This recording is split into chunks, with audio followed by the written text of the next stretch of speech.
بسم الله الرحمن الرحيم. اللهم صل وسلم وبارك على سيدنا محمد. ازيكم يا اخواتي ومتابعيني في الله. حبيت اشكر كل اخت واخ واب وام اللي تابعوني في قناة الجديدة. يا رب كده ان شاء الله يجعل في ميزان حسناتكم، وكل اللي عمل لي مشاهدة ولايك واشتراك يجعل الفرح قدامه والسعادة خدامه، واتمنى ان شاء الله اكبر بكم ومعاكم يا رب.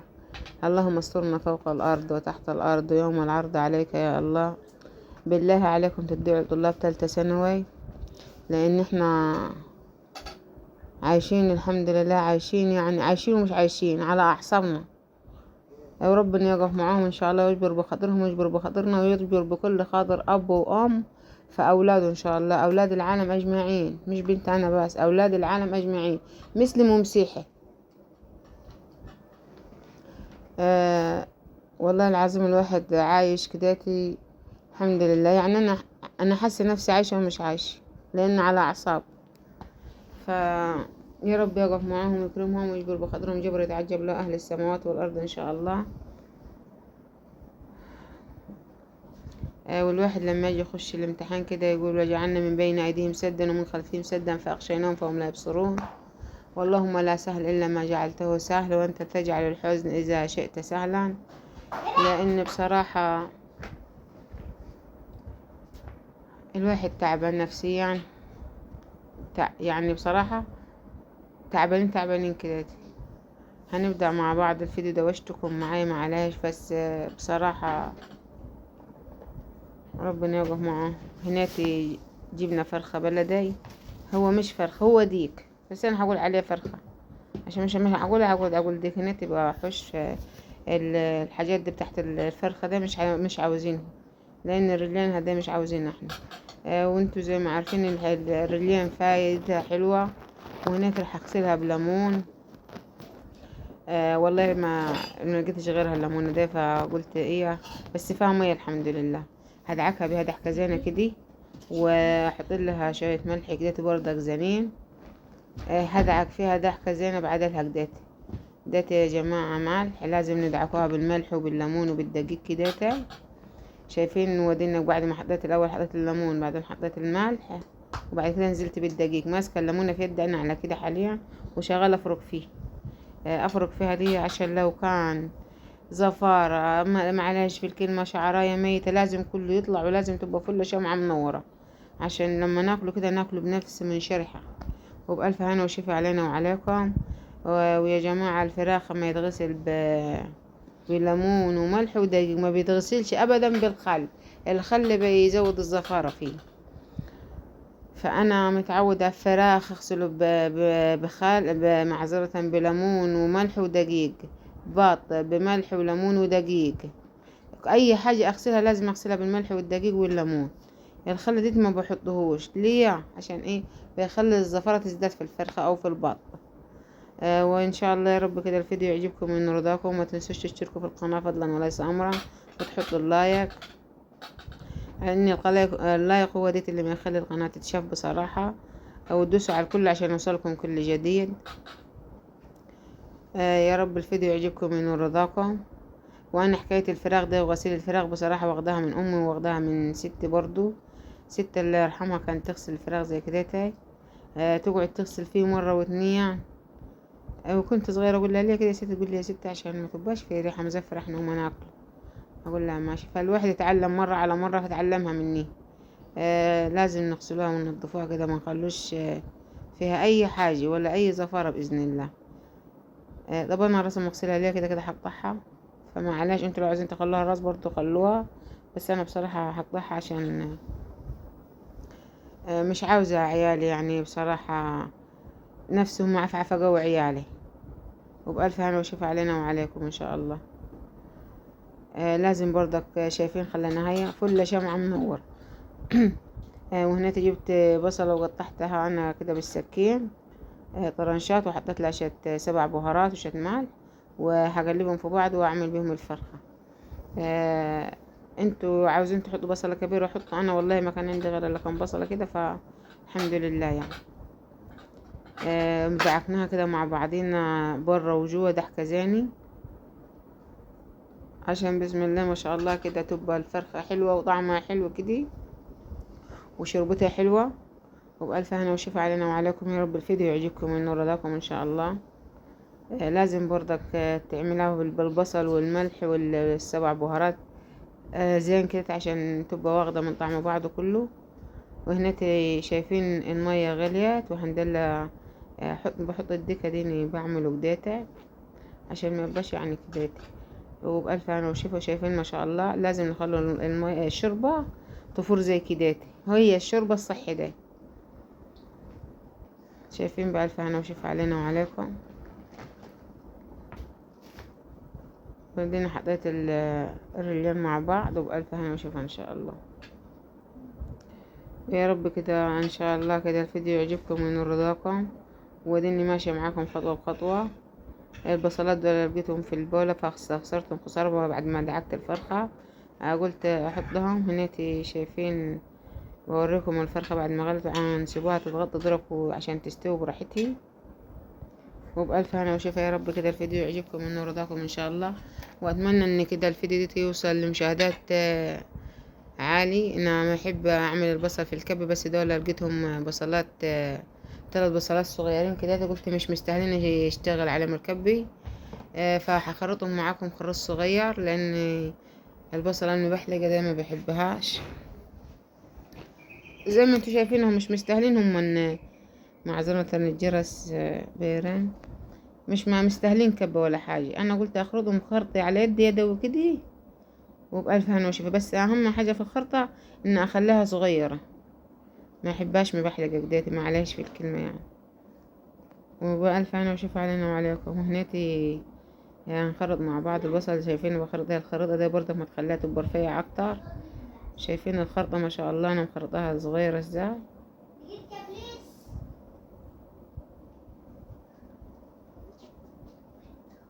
هنخلط البصلة مع بعض كديتي.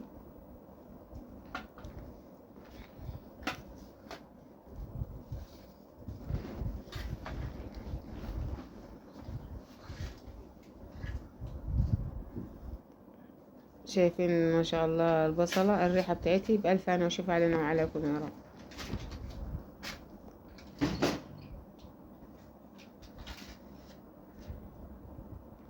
يا رب اللهم استرنا فوق الأرض وتحت الأرض يوم العرض عليك يا الله. أتمنى الفيديو يعجبكم كده إن شاء الله وينور رضاكم. وأتمنى كده إنكم تشتركوا في القناة فضلا وليس أمرا. وهنيت أنا بعد ما خلطت البصل على طول نزلت بالملح، وهنقلبها مع بعض كده ونخليها تاخد لون ذهبي. بعد كده ننزل بيها بصلصة الطماطم.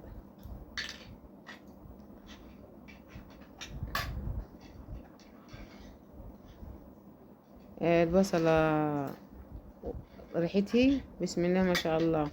الريحة بتاعتها يعني ليه الريحة بتاعتها طالعة عشان أول ما نزلنا خرطنا البصل على طول نزلنا عليه بالملح.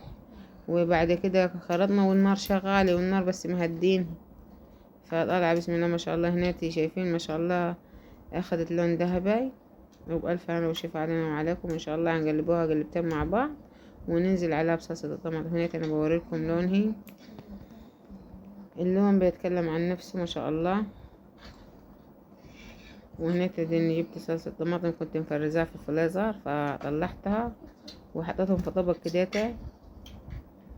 بصراحة لما تكون الحاجة عندك جاهزة ما تتربكيش كديتا ولا حاجة. حلوة الحاجة لما تكون قاعدة في البيت كديتا. بألف هنا وشفا علينا وعليكم. يا رب كده الفيديو يعجبكم من رضاكم. هناتي الفرخة استوت ما شاء الله. بألف هنا وشفي.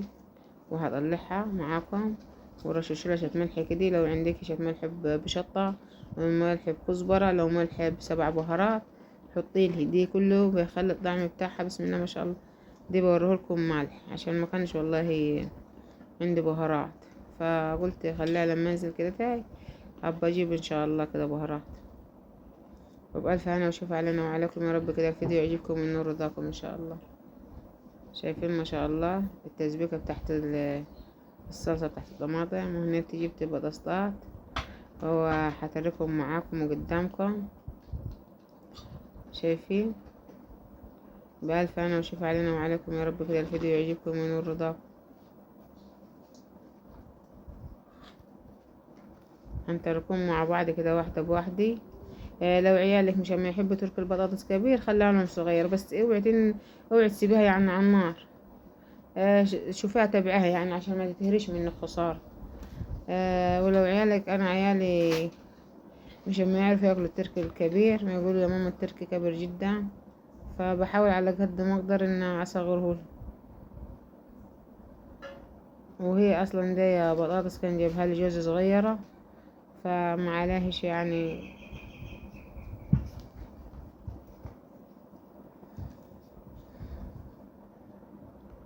بألف أنا وشفا علينا وعليكم يا رب كده الفيديو يعجبكم من رضاكم. شايفين ما شاء الله.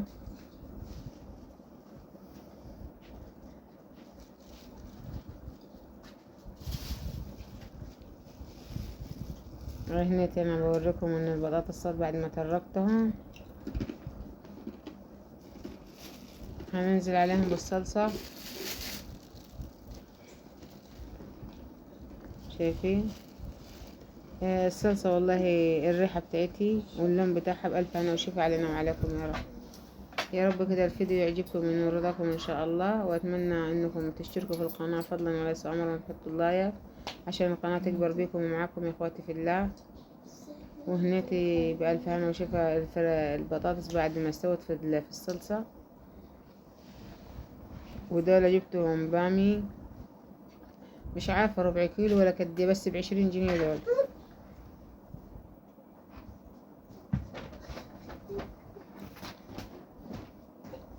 هغسلهم غسلة زينة معاكم.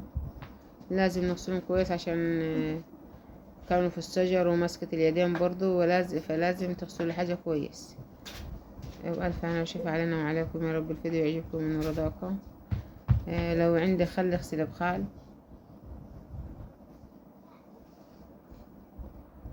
وهنيت البامية بعد ما تخلطوا تغسلوها تخليها تنشف شوية عشان ما تبقاش معاكم عاملة مزلوقة كده. وانا هنيتي خليتهم يعني كنت مستعجلة بصراحة، ما غسلتهم واستنيت 5 دقايق، ما كترتش واشتغلت فيهم بعد كده. بس لو انتوا عاملينهم تغسليهم وتلفهم في فوطة حلوة نظيفة كده، تلفهم كده مدة 5 دقايق 10 دقايق وبعد كده تخلطيهم عشان ما تبقاش معاكم، معلش في كلمة يعني مزلوقي. وكان بسم الله ما شاء الله الطعم بتاعهم تحفة تحفة تحفة. وبألف هنا وشوف علينا وعليكم يا رب كده الفيديو يعجبكم من رضاكم.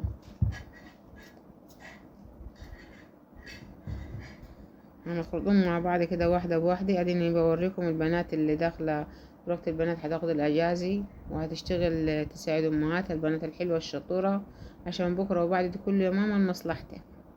الواحدة بعد كده لما يكرمها ربنا بعد التعليم العالي وتتجوز ما تبقاش محتارة، ما تغرقش في شبرمية، لا تبقى عارفة كل حاجة.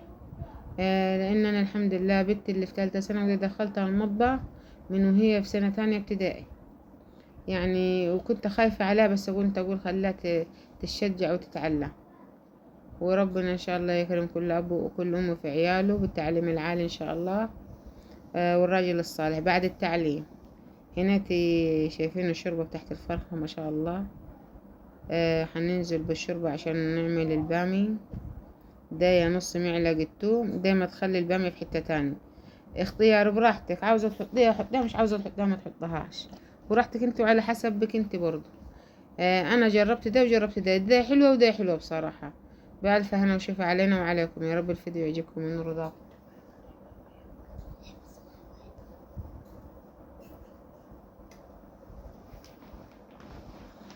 هنا لازم نخليها تاخد لها كداتي، يعني تغلي لها غلوتين 3 كده عشان البامية تكون طابت وتعرف تفركها بالمفراغ. هنا انا واثناء بفرك فيها في المفراغ لسه هي كانت خدت غلوة، لسه عاوزة لها غلوتين 3. شايفين هي على كده نزلتها من على النار انا ليه هفرك فيها بالمفراغ. في ناس ما تعملها في الكبة، في ناس ما تعملها بالخلاط، بس بصراحة دي احسن، لان تحت المفرق تحت الكبة معزلة نحسها معمولة قوي قوي. انا في مرة جايت لي عليها خالتي وجربتها ما عجبتنيش. هنا حطيت الطاولة اللي هنطشه فيه، حطيتها بالسمنة وبالزيت، وحطيت اديني التومات دول عشان انا التوم مفرزاه في الفريزر، لان التوم حطاله ملح ما كترتش ملح.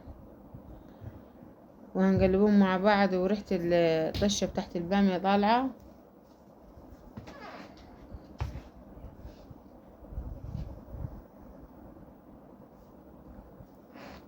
هنا بوريكم التومة، بس ما شاء الله لونها ذهبي، بسم الله ما شاء الله، وبألف هنا وشفا علينا وعليكم. ادينا هرفعها مع النار وانزل بيها في البامية. احنا هنا بنقول عليها بامية وواكي، انتوا براحتكم، مش عارفة ما تقولوا عليها بامية ولا واكي عارف. احنا هنا في الصعيد ما نقول عليها بامية وبنقول عليها واكي. ابويا الله يرحمه ويجعل قبره روضة من رياض الجنة كان يقول بامي، وامي تقول بامية، مرة تقول بامية، مرة تقول واكي، فالواحد دري على قولة بامية وواكي. والتانية اللي بنحطها في الصلصة الطماطم بنقولوا عليها براني. هنا حطيت شوية زيت وشوية ملح، وهعمل رز بشعرية. هنا الشعرية اخذت لون، وهنزل عليها بالرزات عشان ياخدوا لهم برضو شويحتين كده، عشان تبقى الرزاية مفلفلي. وبألف هنا وشوف علينا وعليكم، يا رب كده الفيديو يعجبكم من رضاكم ان شاء الله. هنا نزلت بالرز، ولازم برضك اخليه ياخد له تقلبتين كده عشان ما يبقاش معجن. لازم الغلاية كده تبقى مفلفلة، ما تبقاش معمولة في التانية، يعني تقلبيها كده تحسيها ايه معاك مشخلل كده، مفيش حاجة لابكة في المعلقة. وهنا الشوربة كانت حامية جدا برضو، فحطيناها. اول ما تاخد لها غلوتين رح نهدي النار عليها لحد ما تستوي. وبألف هنا وشفا علينا وعليكم يا رب.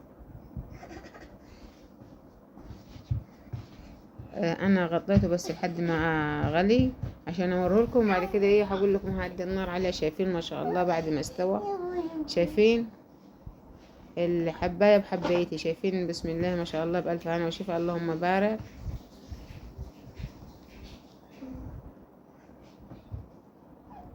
اتمنى كده ان الفيديو يعجبكم من رضاكم. وهنا بوريكم الرز انه ما شاء الله مش معجن ولا حاجة. هنا حطينا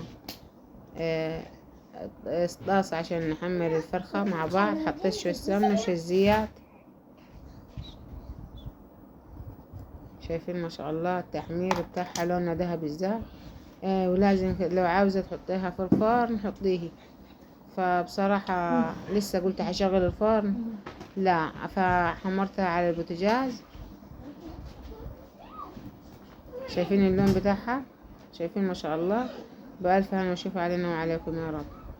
اتمنى كده ان الفيديو يعجبكم من رضاكم، واتمنى تكون فيديوهاتي حابينها وعجباكم ان شاء الله. ولو وصلتوا معايا لحد هنا ما تنسوش تشتركوا في القناه فضلا من رئيس امرا، وتحطوا اللايك عشان اكبر بيكم ومعاكم، وتدوسوا على الكل عشان يوصلكم كل جديد من قناه مطبخ الطيبين.